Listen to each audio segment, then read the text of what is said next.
Колумб брендийн SHA 1130B загварын 72 литрийн багтаамжтай шарх шүүгээний ажиллагааны загварыг танилцуулъя. Хэрвээ та шарх шүүгээний талаарх дэлгэрэнгүй мэдээлэл болон захиалга өгөх хүсвэл тайлбар хэсэгт байгаа линкээр орно. За шарх шүүгээг ашиглахын өмнө баглаа бодлыг нь бүрэн авч дагалдах хэрэгслүүдийг нь бүлээн савнтай усаар угаах ёстой байгаа. Үүний дараа шарх шүүгээний цагийг гэрийнхээ цагтаа тааруулна.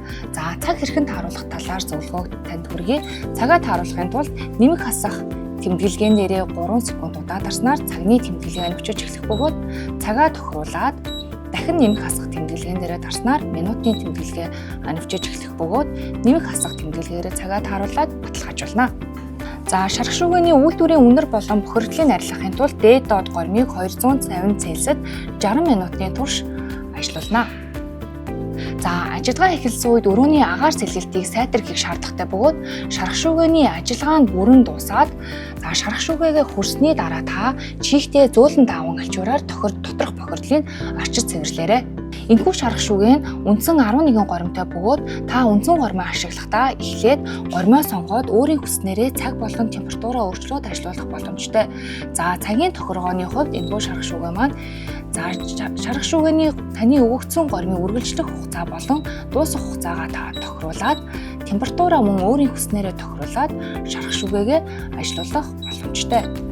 За шарх шүүгээний ажиллагаа эхэлсэн үед шарх шүүгэн дээр унтраа хасах товчлуур болон гэрлийн товчлуур эхлэх болон түр зогсоох гэсэн 3 товчлуурны гэрэл асаалтаа байх бөгөөд бусад товчлуурнууд маань идэвхгүй хэлбэр шилжинэ. Мөн шарх шүүгээний ажиллагаа эхэлсэн үед шарх шүүгээ маань автоматар цоошлогдох бөгөөд дэлгэцэн дээр шарх шүүгээ цоошлогдсон гэсэн тэмдэглээ гарч ирснээр шарх шүүгээ маань автоматар цоошлогдох болно.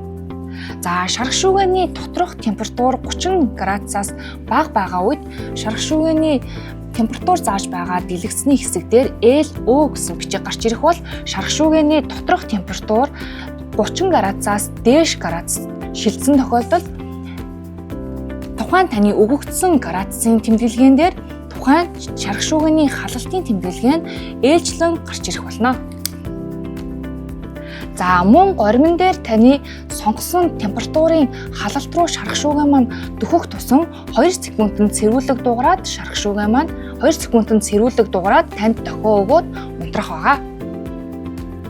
За шарх шүүгээний ажиллагааны үеэр сонгогдсон гормыг та түр зогсоох тохиолдолд эхлэх болон зогсоох товчлуур дээр нэг удаа дарах бол шарх шүүгээний ажиллагааг та цуцлахыг хүсвэл унтраах болон асаах товчлуур дээр дарна. За ажиллагааны үеэр сонгогдсон температурыг та өөрчлөх тохиолдолд эхлэх болон түр зогсоох товчлуур дээр нэг удаа дараад температурынхаа товчлуур дээр дарж шинэ өгөгдлийг оруулан мөн цагныхаа шинэ өгөгдлийг оруулаад эхлэх товчийг дарснаар таны өмнө тохируулсан байсан цаг болон температурын горим бүрэн цуслагдаж таны шинээр өгсөн цаг болон температурын горимын дагуу шарх шүүгээ маань ажиллаж эхлэх болно. За шарх шүүгээг цэвэрлэхдээ та бүлээн савнтай усаар угаач цэвэрлэх ёстой байгаа. Мөн та шарх шүүгээний хаалга болон шарх шүүгээний шилийг салгаж угааж цэвэрлэх боломжтой. Хаалгыг салгахын тулд та хаалганд байрлах нухсаар нь салгаад хаалгаа цэвэрлэж болох бол шилийг нь салгахдаа шилний хоёр талд нь байрлах түгжээг нь мултлаад шилээ салгаад цэвэрлээрэй. Хэрэглэгч танд Колумб брендийн SHA 1130B загварын 72 литрийн багтаамжтай шарх шүүгээний ажиллагааны загварыг танилцууллаа.